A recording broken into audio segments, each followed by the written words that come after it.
Hey, Miss Hammond, this is Kate Kokiko. I am Adrian's resource specialist teacher. How are you today? These two Sacramento teachers are role-playing a phone call to a student's home. One is playing the teacher and one is playing the parent. Are you coming because she's having problems at school? Is she making bad choices? It's a phone call they'll soon be making to real parents as part of the parent-teacher home visit project. It's all about developing a more personal parent-teacher relationship, one that goes beyond your typical back-to-school night or parent-teacher conference. As teachers, we step out of our comfort zone and we meet our families where they are, in their home, we like to say on their turf, so to speak, and that totally shifts the power. Shout out to me. What did you come up with? Lisette LeMay is the coordinator for the Home Visit Project in Sacramento. The program started here in 1998 and has since spread to more than 400 schools nationwide. LeMay leads a 3-hour training session for teachers who agree to do home visits with their students' families. Typically, we engage families by kind of telling them when we need them to come see us at the school site. Under our model, it's totally voluntary, so the family can opt into a visit. We offer different days and times, so again, there's some power in choice. When would you like the visit to happen? Great, so before school Monday, so Mr. Overall and I will show up probably around 8 o'clock. One of the biggest hurdles teachers face, convincing parents the home visit is friendly. We hear a lot of fear and concern about why is the school really coming. There's a lot of institutional distrust right now between school and home. I've had parents maybe worried that the home visit is about something negative, like I want to go in and tell them about how bad their kid's doing or talk about grades. Once we set it up as a positive reason we're coming, with wanting to get to know the student, wanting to get to know the families, parents get more comfortable more quickly. Hi. Hi. How are you? Good. Good to see you. Can we come in? Yeah. I saw them get to my house, and at the beginning, I felt sort of nervous, and then after I felt comfortable.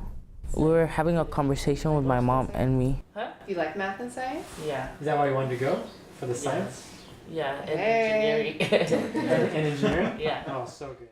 Y emocionado, es una experiencia diferente, pero sí nos sentíamos contentos los dos. For Jose in class, he was always very quiet. He would speak when spoken to, but beyond that, I really didn't know who he was, and I just wanted to get to know him a little bit better to see if that would then translate to his academics in the classroom. When we went over to his house, he was a completely different child. So what about engineering do you like? Architecture. Yeah? Yeah. Is that something you're interested in for the future, like a job? Hoy platicamos más cosas que de lo normal, cosas que no sabía. Los maestros se enteraron cosas que no sabían de él. So, nos conocimos más. Program leaders say the home visit model can be adapted to any school as long as it sticks to what they call 5 core values. So the first is it always has to be voluntary for everybody. The second is people need to be trained and compensated for their time because it's outside of their regular day. The third is that we don't target kids, so we're going to visit everybody, right? So if we can't visit everyone, then we're intentionally doing a cross-section. The fourth is we send people out in pairs because we want them to reflect on the learning they had. And then finally, it's relational. If nothing else happens but somebody shows up with their heart open and talks about hopes and dreams, it's an amazing home visit, and we're fine.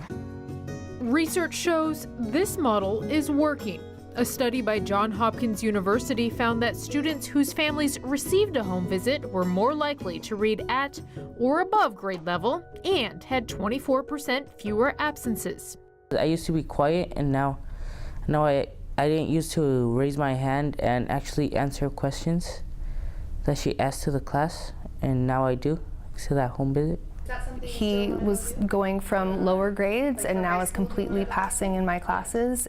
The greatest benefit for me is to be able to truly, authentically get to know each and every child that's sitting in the classroom with me. There isn't anything better than that. While teachers are the ones taking the lead in the home visit project, a different program puts the parents in the driver's seat. Over the course of a few months, parents learn just about everything there is to know about the school system and how they can put it to work for their families. This is a very, very important day. This graduation ceremony in Pomona, California is not for the kids in the room, it's for the parents. It's to be recognized that you would put forth your time in order to better your parenting skills. These parents just completed a 7-week course called School Smarts, developed by the California Parent-Teacher Association. The course teaches parents the nuts and bolts of education. Everything from how to best communicate with your child's principal to how the California public school system is funded. The parents are learning during these sessions, the parents are learning about the types of academics, the curriculum that the students are being exposed to.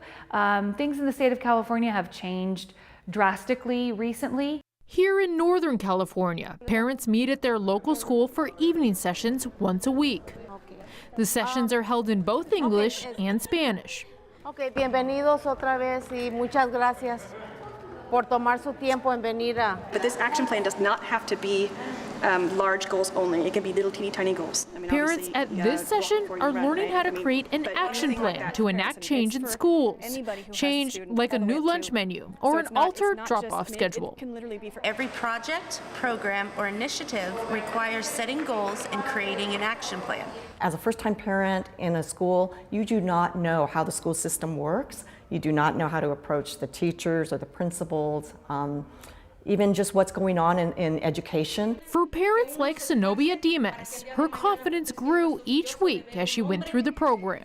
Para mí fue lo que yo descubrí a través de este programa, a través de estas clases, que yo tenía una capacidad dentro de mí que si yo me proponía hacer algo, yo lo podría lograr. El poder estar participando en las juntas como madre, el poder venir cuando le iban a dar un certificado, yo estaba ahí todo el tiempo, cuando tenía que hablar con un maestro estaba ahí también, cuando miré que estaba él bajando de calificaciones tenía que venir y preguntarle a la maestra qué estaba pasando. I think every parent wants their child to succeed. And the more that you're engaged with your children in terms of their schooling, I think that your child will succeed just by your presence being there. The program has benefited my family, my kids, especially because I have the knowledge now. I know more things. I know who to contact. I know where to go if I need help or my child needs help. The Parent-Teacher Association began back in 1897 when a group called the National Congress of Mothers gathered supporters in Washington, D.C. to take an active interest in public education. Over the next 100 years, the National PTA was instrumental in several school issues, including the creation of kindergarten classes, child labor laws, arts education, and hot lunch programs.